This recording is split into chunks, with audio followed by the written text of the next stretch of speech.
Hi, and welcome to Open, the show that opens the Bronx and the rest of the world to you. I'm Kibin Alleyne, and today we'll update you what's happening in and around our borough. Coming up, a physical therapist from MJHS Home Care shares tips on how to prevent falls and slips during the holiday season. Then, the Associate Director of Green Jobs Programs at LaGuardia Community College speaks on why it's important to offer these programs. After that, the Executive Director of Sapna NYC discusses how they are addressing the digital literacy gap in the Southeast Asian immigrant community. And finally, the Executive Director of INCLUDEnyc talks about their mission to help create a more inclusive society for children and youth with disabilities. So stay tuned. All this and much more is headed your way because we're now officially open.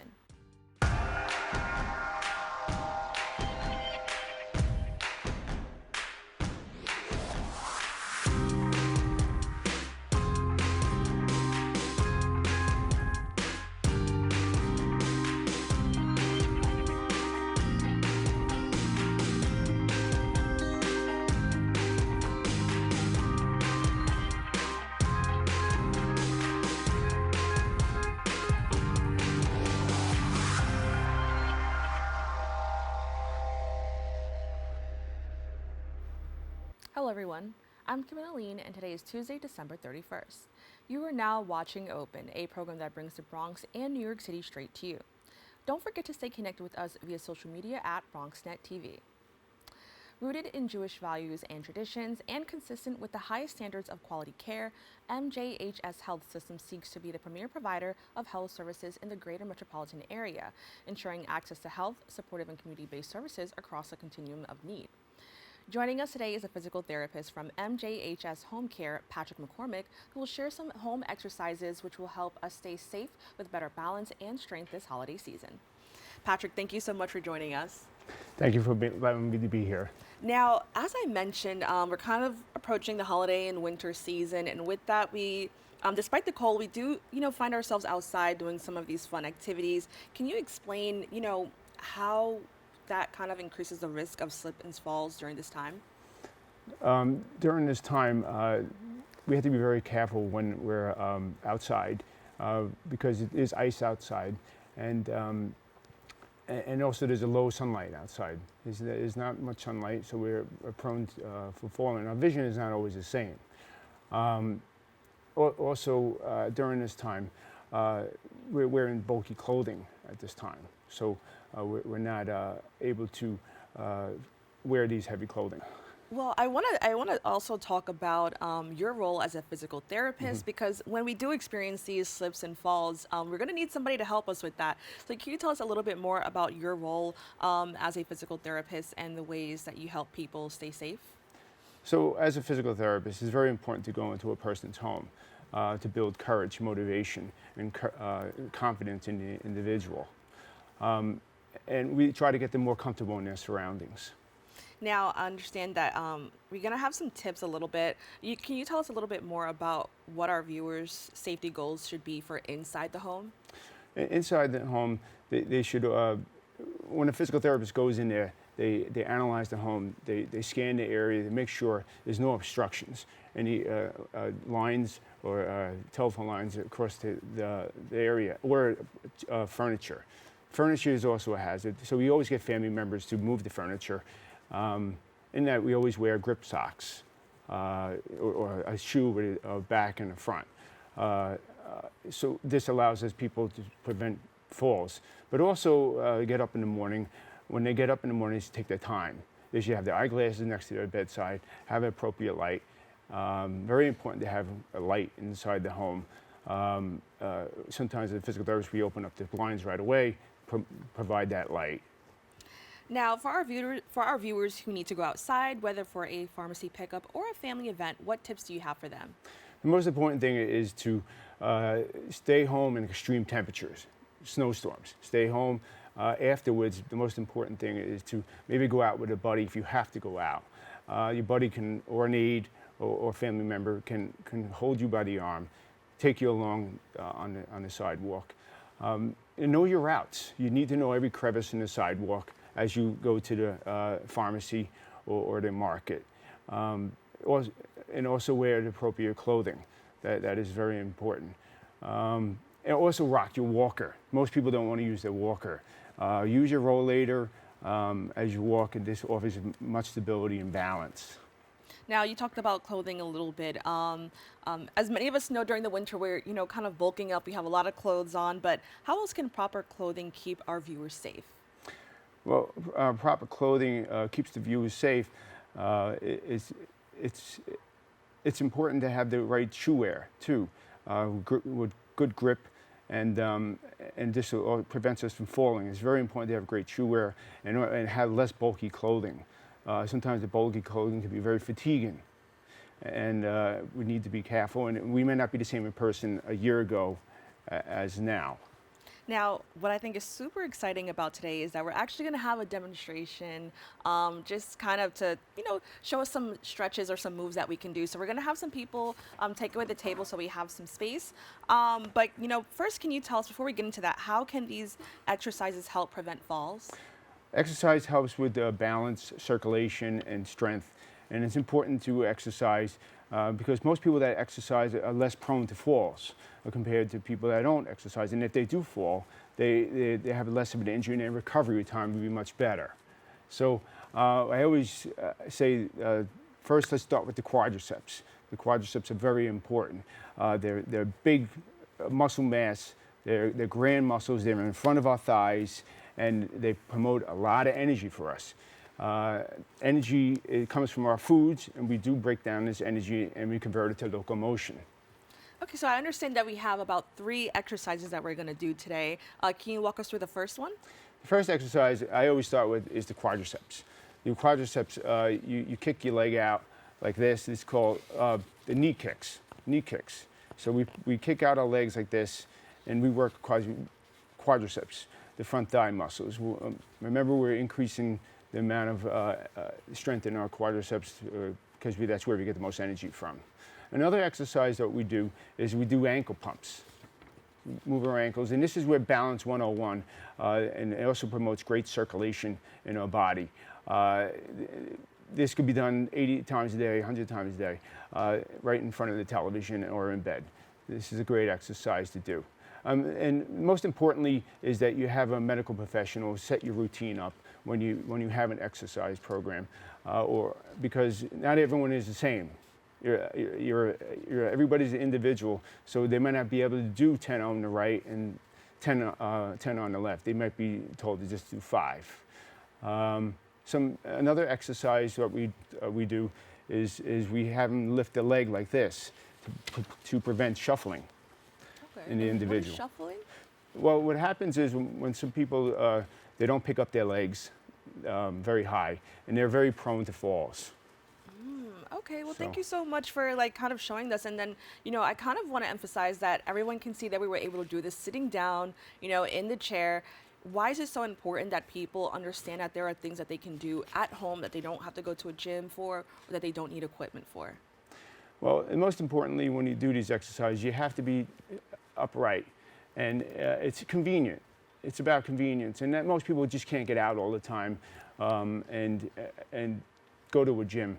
So it's best to do them at home, especially at your own leisure, your own time, and it's very beneficial, and it's easy.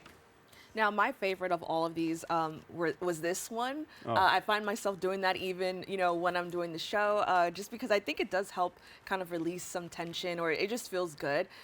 When you are doing something like this, how long should you be doing it, and what should you be thinking about? I always say to do it at your own convenience.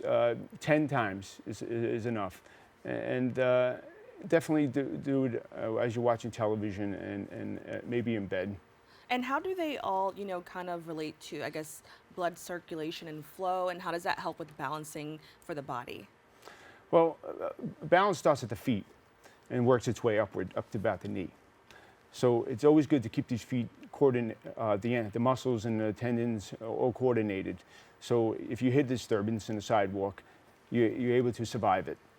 Now, with that, I want to talk about the different age groups that can, take part in these exercises. Is this something that's good for everyone in the family? Like I said before, it's good to have a medical professional set the program. But yes, it is great for everyone in the family because we need to be standing. We need to do our thing. We need to get out of a chair. So these are simple exercises. We could do it at our desk. We could do it anywhere in the home. And this is the start of taking good care of ourselves. Now, what's something that you want people to understand the most when it comes to these type of exercises? Do it at your own pace, and it's an individual type of program where it has to be given by a medical professional. Now, just talking about exercises in general, why is it something that's so important that people should try to get into, whether that be in the morning, the afternoon, or at night? Why is it something that people should try to get in at least once a day? Well, once a day is the best. It should be sufficient. I always recommend that. Too much, you shouldn't do too much. 10 minutes a day is sufficient. We're not trying to make hulks out of people. So we're basically 10 minutes a day is sufficient to get our blood circulating, get us going. Maybe during having a cup of coffee that's the best time to start, when you have a cup of coffee in your hand. Now, how can people know when they should actually look into doing some of these exercises, especially if they don't have any injuries, but they just want to be a little bit more active or a little bit more aware about their body? During this, they should they should actually just do it routinely.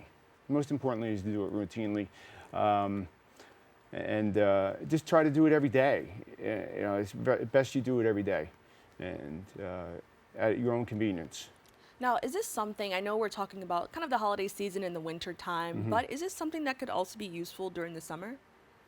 Yes, during the summer, you have to be careful with dehydration, or, but definitely sometimes I say less is better, and just do it at your own leisure. Try to make it fun. You don't want to make it so rigid and strict. Right. You want to make it appropriate. You're really just working the muscles between the foot, the plantar surface of the foot, and on upward, around the knee, and also the quadriceps. I mentioned the quadriceps are very important. Well, Patrick, I want to thank you so much for joining us. I know this is something that I'm definitely going to, tell my family about at home, especially because we are inside. But with that, I want to thank you so much for joining us and, telling our community a little bit more about what they can do to, just be a little bit more aware about their health. I want to thank you very much. Appreciate it very much. To learn more about their services, please go to their website at MJHS.org. Don't go away. We'll be back with more Open after this.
Welcome back.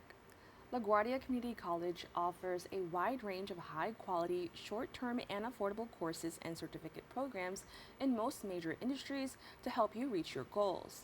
Some of these programs include Green Job Training. Here to share more about those programs is the Associate Director of the Green Jobs Programs at LaGuardia Community College, Alexander Secchi. Alexander, thank you so much for joining me. Thank you for having me. Now, as I mentioned, LaGuardia is offering training for green jobs, but before we get into the specific program, what are green jobs and how do they differ from traditional jobs? Well, I would say there is some overlap with traditional construction jobs. Some of the skills that, for example, electricians would have transfer very well over to solar panel installation, which is, as you may know, a big initiative here in the city. I'll say this several times more, I'm sure, but New York has very ambitious green goals, carbon emission goals. 2050, we're looking at to be 100% carbon neutral, and we're here to provide training to individuals to help us in the process and achieve those goals. Now, I understand that, as you mentioned, green jobs kind of focus on just being a little bit more green. But with that, can you tell me a little bit more about some other examples of what a green job is for those who may be interested? Sure, yeah. I mean, there are essentially green jobs, kind of green concepts in all the trade skills programs that we're running. It's kind of the new way forward, right? So whether it's HVAC, right, heating, ventilation, air conditioning, refrigeration. We don't, nowadays you can't offer the training without, energy savings concepts, learning about on a broader scale for buildings like concepts like heat pumps and that kind of installation, building insulation. All these kind of concepts are part of our regular trade skills training programs. But I guess most specifically, for green jobs is solar panel installer, which I mentioned before, and wind turbine technician, which is a big recruitment drive we're going through now, and an exciting initiative that we're part of. Now, why did LaGuardia feel it was important to promote these green job training programs? Well, mainly, there's going to be a lot of positions open, right? So like I mentioned, the city is a big initiative. For commercial buildings, they need to be retrofitted. All office buildings, the city has targets to go 100% carbon neutral. So there's a lot of work to be done. There's a lot of positions open. And so that as workforce development, these are areas that we target. Jobs that pay well, that have some upward mobility, and you can get without a college degree. Now, you briefly mentioned solar panels. Can you tell me a little bit more about the program that focuses on that training, and what can participants expect when they do join that program? Sure. So this is a grant-funded program, so it's tuition-free. We also offer a stipend to attend the class and a Metro card. The curriculum is based off the National Center for Construction, Education, and Research. This is, in the title, it's a nationally recognized certification, becoming more broadly recognized across the country. So there's also, mobility around the country if a trainee so desires. So it's a standardized curriculum that is well received by employers. Trainees will also get OSHA 30-hour and the Department of Buildings 10-hour site safety. At the end of it, we are going to refer the trainees to an employment specialist who specializes in the construction field. Now, why are we seeing this need for, solar installation technicians in the workforce? Well, like I said, it's becoming a much more prevalent job. Whether in the public sector, working for city government, to retrofit government buildings, public schools, and also in the private sector, like mostly in the commercial sector for office buildings, like I mentioned, but also there's a burgeoning need for solar panel installation for the residential sector, whether it's in the city or upstate or surrounding states. Now, what I think is super interesting is that we're kind of seeing, programs like this kind of evolve to meet the needs of where, particularly right now where the city is at. Can you talk about the importance of programs like yours continuously evolving to ensure that their students are kind of meeting the needs of where the city, what the city needs at the moment? Yeah, I mean, I think that's well put. At LaGuardia Workforce Development, we are always looking to get into new areas of workforce development. And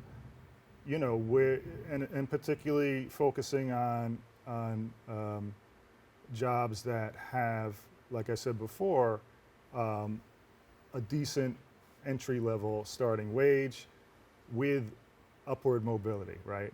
So the ability to determine, to some degree, your future in that particular employment sector, that's important for us. So, we're always looking at new initiatives to get people into these jobs. Now, you also mentioned the wind turbine technician. Can you tell me a little bit more about that program? Yes, sure. What I've come to find out is the general public is really not so aware that all around Long Island, offshore, you can't see it from the beach, but 30 miles offshore, there's multiple wind farms in various stages of construction. Some are already built, some are in the bidding process to be built, and some are in various stages, like I said. As a result of this, there are going to be numerous technician jobs. What we train for is what's known as a wind turbine maintenance technician. It's essentially what it sounds like. As with all kind of heavy machinery or electrical equipment, it will need maintenance from time to time. It will need repair. And so we provide the training for those jobs. Now, what I think is also pretty amazing is that for a lot of people who live in New York City, we don't really encounter, some of these things that you're talking about. Yeah. Why is it great to kind of just give, these students that exposure that they might not have gotten if they weren't in the program?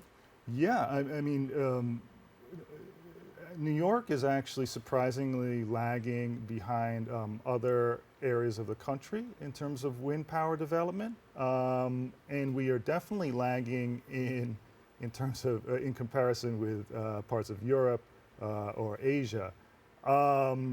So what we provide is the Global Wind Organization (GWO) credentialing, which is essentially think like the OSHA for the wind industry, right? It teaches safety concepts, it teaches some of the technical concepts that they will need to know, electrical, mechanical, hydraulic, et cetera. But this is kind of, a worldwide initiative to save the planet, if that's not an exaggeration. But so this is kind of really a national effort and a worldwide effort to cut down on carbon emissions. Well, I think it's amazing, and I love that it's exposing New Yorkers to that, because I know when I see them, I'm like, whoa, it just seems so different just because it's not something that we see here in the city. So I love that there's an opportunity for New Yorkers to kind of get out there and learn something that will be valuable to their futures, Yes. Especially when we're talking about mobility. Now, for those who are interested, what are some of the requirements before joining? So eligibility to work in the United States is necessary. Also, you need to be 18 and older. Having a GED is, if not mandatory, then near to it, because some of the concepts are quite, the mathematical concepts in theory are perhaps around the 8th grade or higher level. For the wind turbine technician, being able to swim will be helpful in the event of an accident. Not having a fear of heights would also be helpful. The solar program is a lot less stringent, But essentially, yes, be able to work in the U.S. and 18 and over. Now, I think that was I'm so glad that you kind of pointed out like some of those other requirements, because I know that in New York City, sometimes people have an issue with swimming. Yes. And, there's so many things that are needed. So I love that you kind of, talked about those other things that we'll need. Now, in regards to that, what are some characteristics you would like for some of the recruitments to have? Well, actually, what we look for with recruits is what's most asked for by employers regardless of the sector. It's really less about the technical knowledge than the attitude. So I would say, number one, the ability to show up on time and stay till the end of the day. Definitely timeliness and having not so many commitments outside of the educational sphere, so that it would get in the way of coming to class. But really, we're recruiting for people who are enthusiastic and motivated, and that's what employers are looking for. The employers will give the trainee, the new recruit, the actual hard skills training. What they really are looking for is a good attitude and the ability to show up on time. Now, can you tell me a little bit more about the sessions and when can people begin applying? Oh yeah, so we are open for recruitment. You can email greenjobs@lagcc.cuny.edu is one way. You can navigate over to the LaGuardia Workforce Development webpage, and on each page at the very bottom there'll be a apply here link.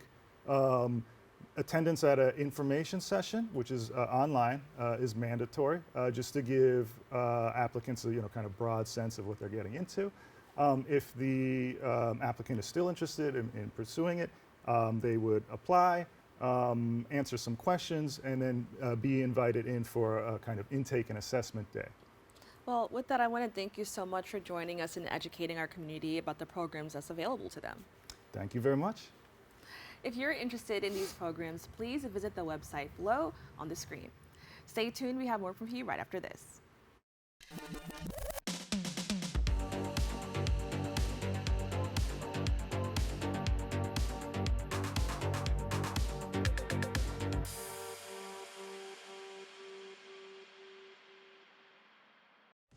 Hey Creative Family, my name is Timothy Coleman and I'm the Director of Education here at BronxNet. And I'm standing in BronxNet's Media and Technology Studios in the South Bronx because I want to let you know about an amazing program that we're bringing back that highlights the creativity of community members just like you. Emerging Media Makers is a show that introduces you to BronxNet's certified producers. They've taken a step in their creative journey by enrolling in BronxNet's media training classes. On this show, you'll get to see the many ways that our certified producers have created a space that's all their own. Emerging Media Makers, your passion lives here.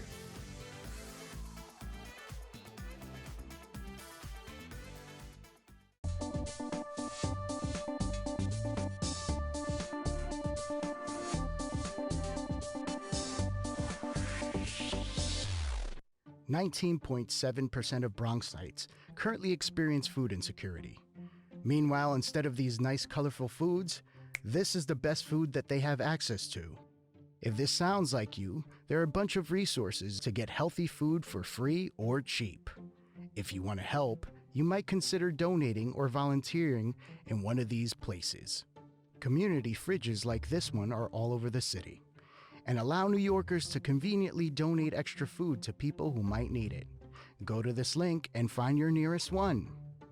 Food banks and pop-up events like these provide millions of healthy meals to families in need. These organizations are distributing meals to Bronxites as we speak, and are always accepting donations and volunteers.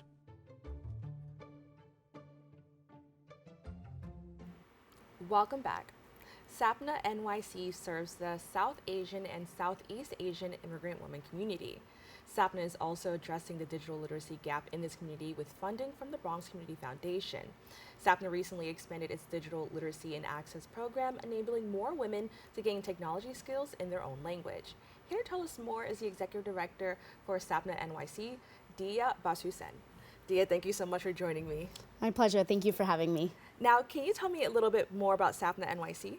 Sure. So Sapna is a community-based organization that offers free holistic social services that center the South Asian immigrant women in our community. And so we offer a really wide range of culturally attuned programming, but we center our fostering women's empowerment, addressing health inequities, and building our community power. Now, can you tell me a little bit more about the name and its meaning? Sure. So Sapna actually means dream in Bangla and other South Asian languages. And so we see ourselves as a place where women can actually begin to dream and also get help to realize those dreams. Now, why is there a need to promote health and social justice for the South Asian immigrant women in New York City? I think one of the beautiful things about New York is how vibrant our immigrant communities are, but it means also that there's over 200 languages spoken in New York City. And honestly, the services that a lot of those communities need just aren't accessible in the way that they need to be. And so community-based organizations like Sapna step in to address some of those health needs to make sure that our communities are getting information they need, services they need, in a way that makes it accessible. Now, what are some of the challenges this community faces? I think it's a wide range of challenges, some of which are the same as any other kind of working class community in New York City, but then also the challenges of being immigrants in a place where you don't understand the system, everything's new, language proficiency is something that people are still working on. And so we find that oftentimes they're not able to they don't know what services they can get. If they realize where to go, they have trouble sometimes communicating. And also just a lot of times there are not Bengali services. Now, I want to talk a little bit more about the Digital Literacy and Access Program. First, can you just explain what inspired the creation of this program for this community? Sure. So our digital literacy program was really born out of the community and at the request of the women we serve. So we do annual community meetings to give us a chance to hear from our community. And women were citing a lack of digital literacy as a huge barrier in terms of education, workforce development, and just kind of general participation in the community. So in 2018, we decided to start building this program out with the first pilot classes started in 2019. We were really hoping to grow that and do more in 2020, and then of course the pandemic hit. So all of that was kind of put on pause. But we've been really excited after the pandemic to be growing that program even more. So now we have 3 levels, so level 1 through 3, taking women from who have never even touched a computer all the way to using Google applications. Now, I want to talk about that a little bit more. What does it mean to struggle with digital literacy, and what are some of the barriers that can happen when that is something that you struggle with? I think a lot of times we don't think about how challenging it is when you've literally never touched a computer. So many of us are so used to using it in our everyday lives that we don't really put ourselves in that position. And so not having access to a computer or information through a computer means that really you impact all areas of someone's life. Right? When you think about healthcare access, making appointments, accessing your information, when you think about education and being able to enroll in programs or do online courses, when you think about even something as simple as like a SNAP recertification for food stamps, people have to actually take off a day from work to go into a center. Or during the pandemic, we had community members who were paying other people from their unemployment benefits because they didn't know how to do the recertification.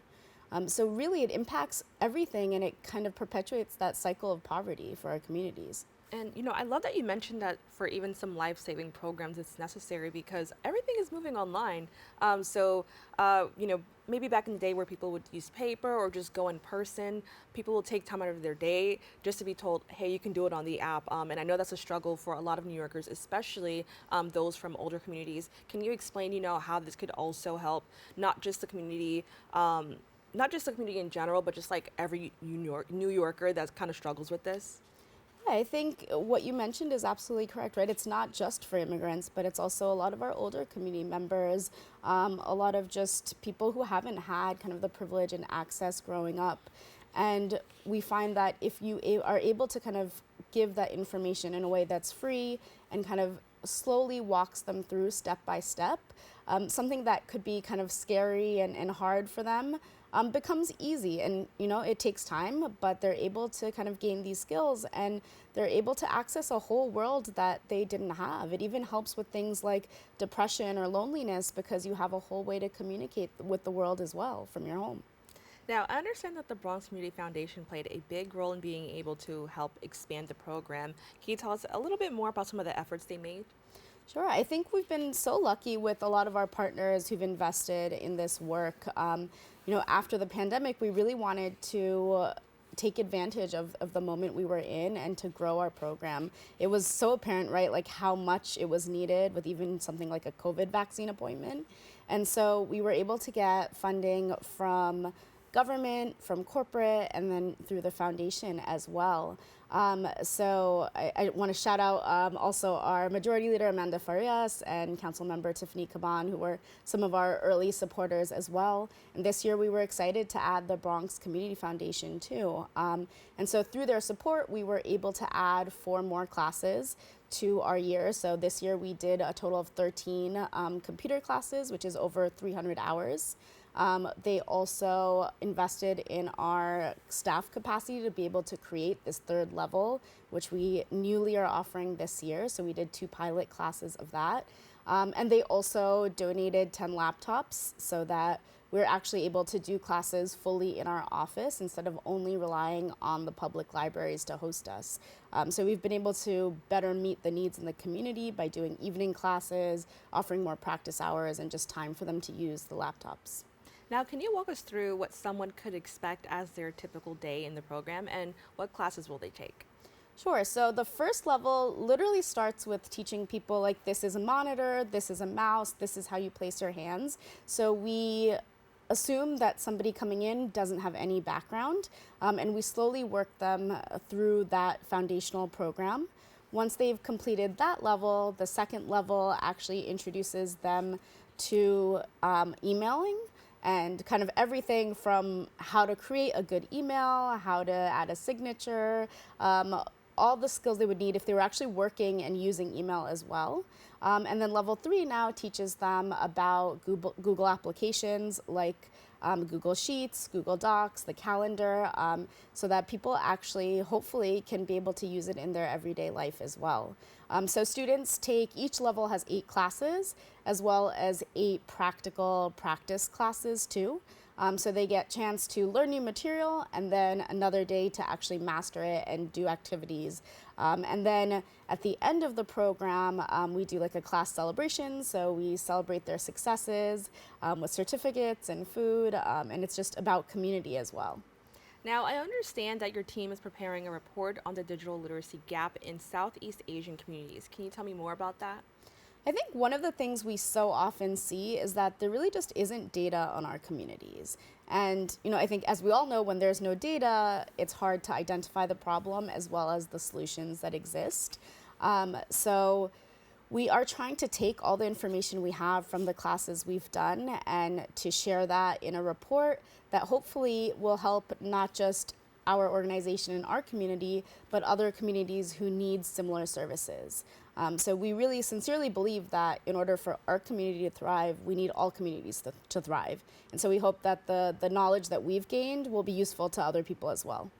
Now, women in the South Asian community often don't have many spaces where they can feel safe.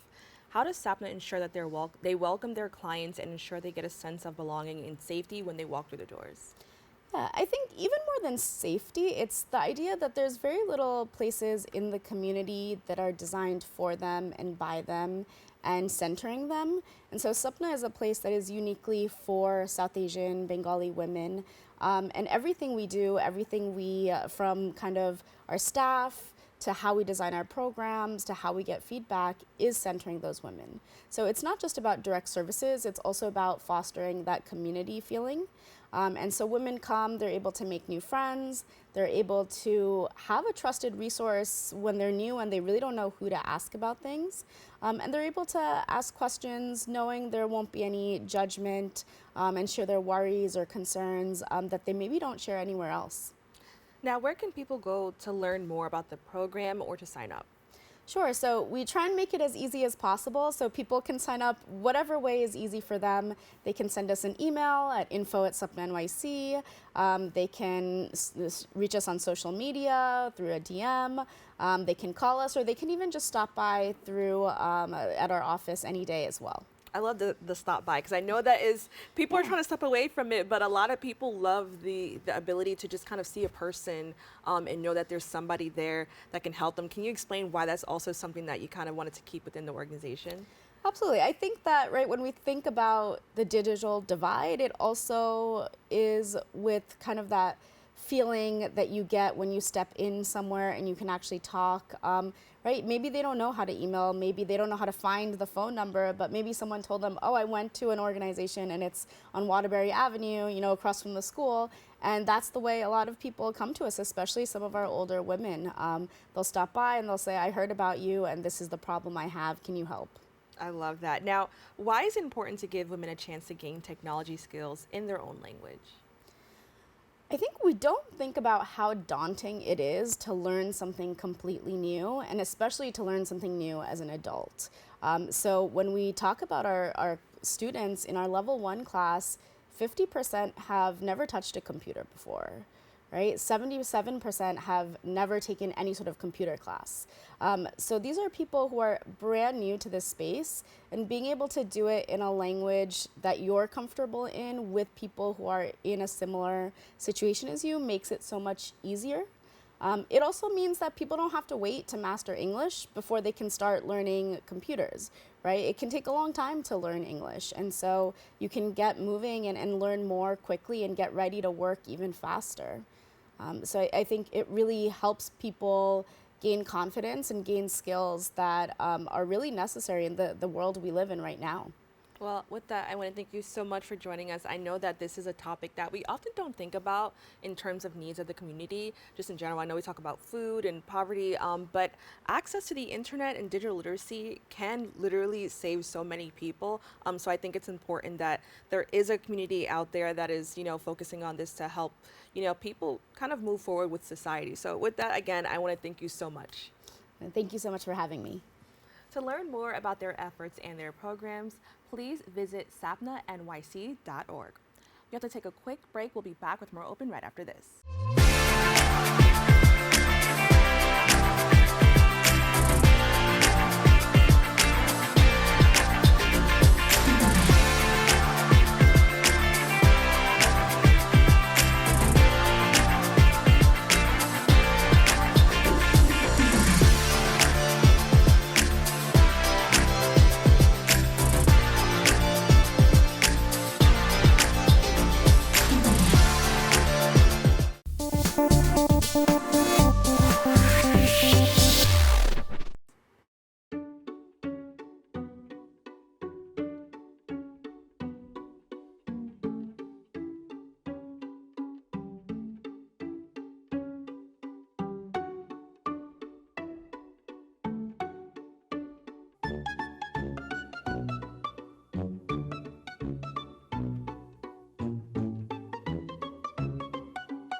Welcome back.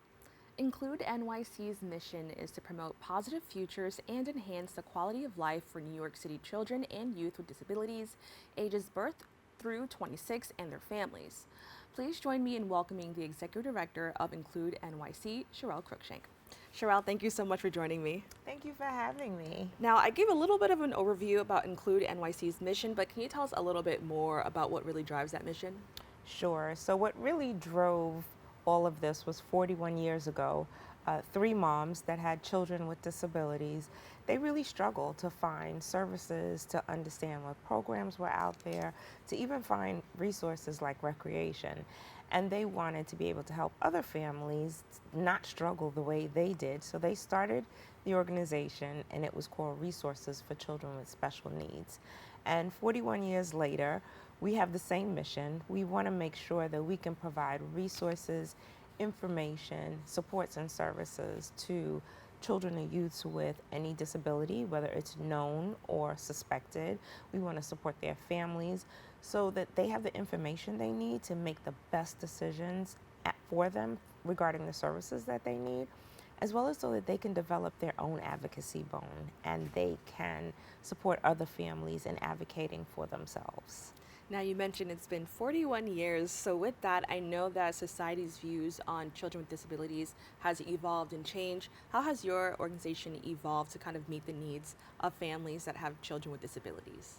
So we really focus on what do our families call us for? What do they need?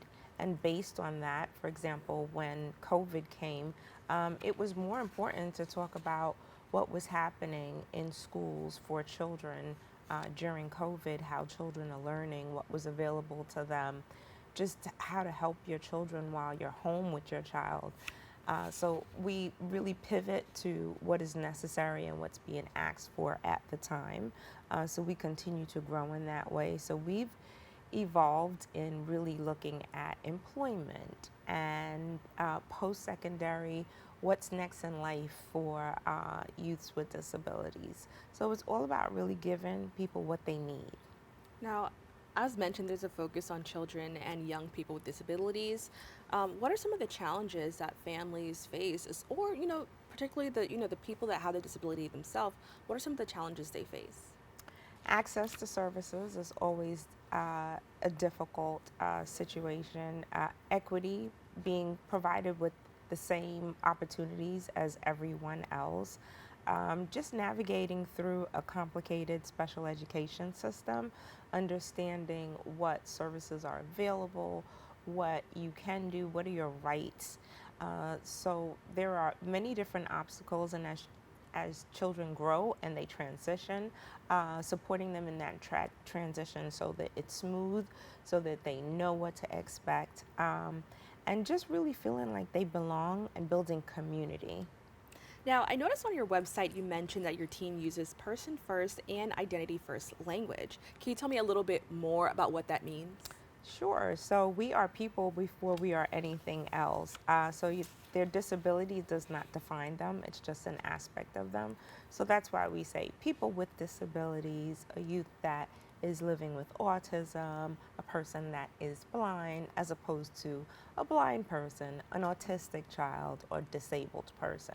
But it's really important to also understand that people identify in different ways. So you have to ask the question and say, how do you want to be identified, so that we're respecting that as we go along. And kind of expanding on that, how does that help with addressing, some of the stigma that is associated with people who have disabilities and their limitations or their abilities that they can't actually master? What are some of the ways that, we kind of contribute to that stigma, and what can we do to step away from that? So calling a person a disabled person, that's how we add to the stigma. See the person as a person and what they bring to the table, and that disability also brings other abilities. So we want to try to let people just think about people first. That's the most important thing. Whatever you need, we all need something to support us to be successful, right? Whether you have a disability or not. So it's really about, what does this person need to be most successful? And focus on that and less about what the disability is or what other challenges they may be experiencing. And that will help people to think about affording access and just respecting people for who they are. Now, I want to talk about INCLUDEnyc's biggest event that's coming up February 1st, and that's the INCLUDEnyc Fair. Can you tell me a little bit more about that? So we are super excited because after 5 years of being virtual, this is the first time that we will be in person at the Shed, which is in Manhattan, Hudson Yards. And this is typically our biggest event. This is the epitome of our mission, providing resources and information. We have over 60 vendors that have already signed up to be there to showcase what they can provide for families. We have over 200 households that have already signed up to come to be able to meet with vendors, and we're looking for more. In the past, we've had over 1,000 people walk through the doors in that one day. It's from 10 to 3. And we're looking forward to seeing everybody. We are really excited to be in person after all this time. And I could sense that, you know, the excitement that you have. Can you explain what it feels like to kind of see, you know, the event kind of have an impact on the families that attend?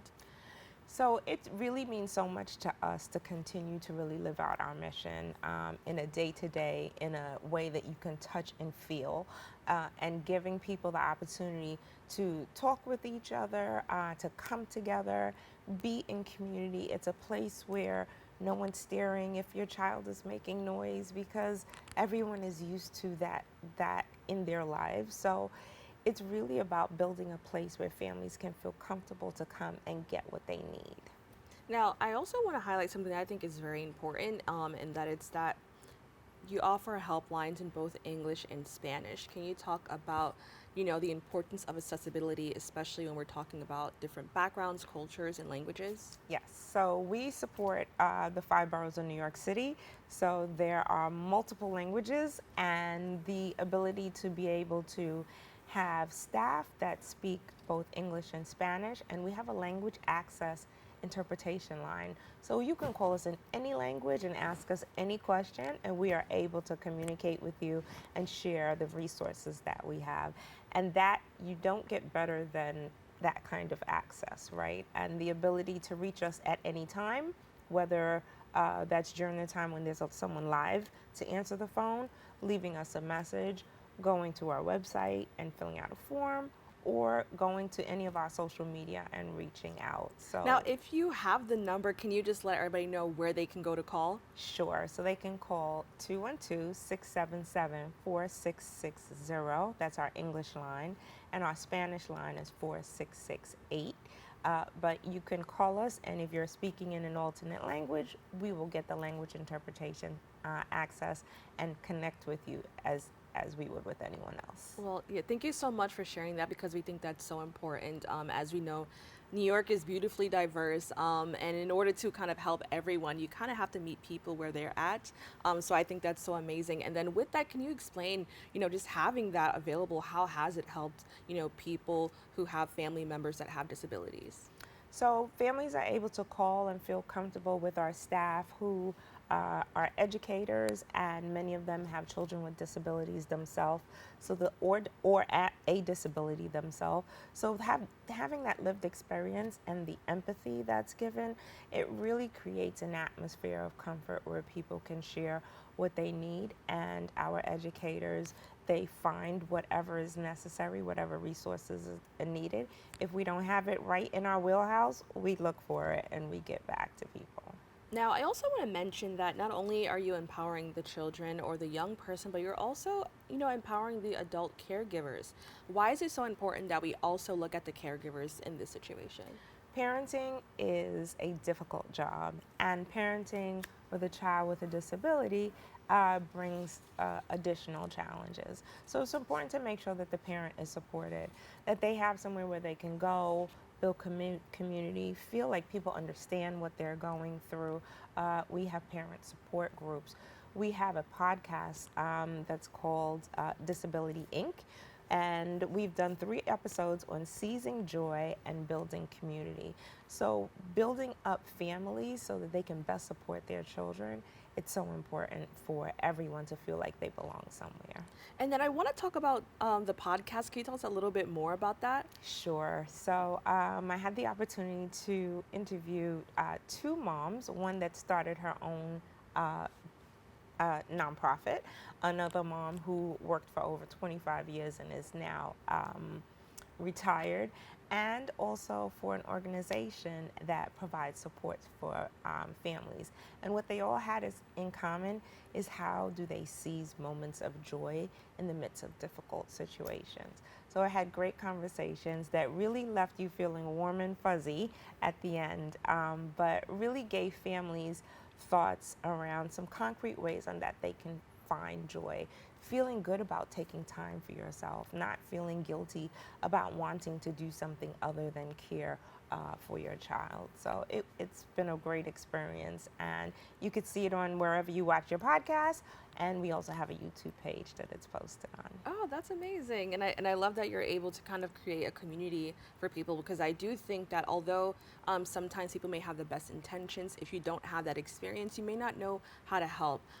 With that, with people who do want to help or be supportive, what are some things that they can do?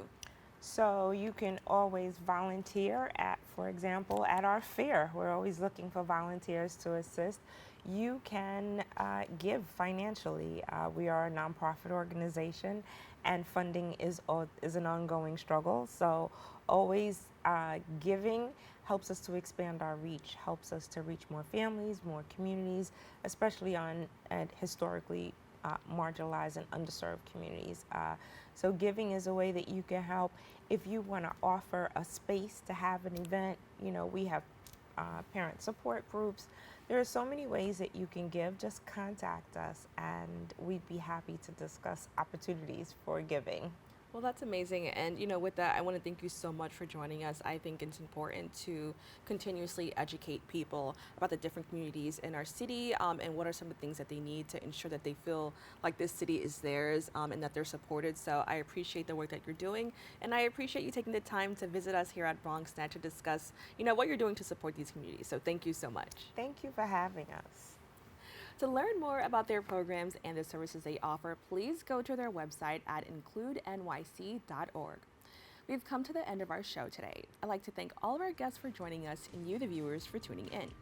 If you missed any part of today's show, you can catch the recablecast at 5 and 10 p.m. on Optimum Channel 67 and Verizon Fios Channel 33, or watch anytime on the web at BronxNet.org. You can catch a brand new episode of Open with Darren Jaime on Wednesday and with Rena Valentine on Friday. I'm Kibin Alleyne, wishing you and yours a happy holiday and a wonderful new year. See you next year.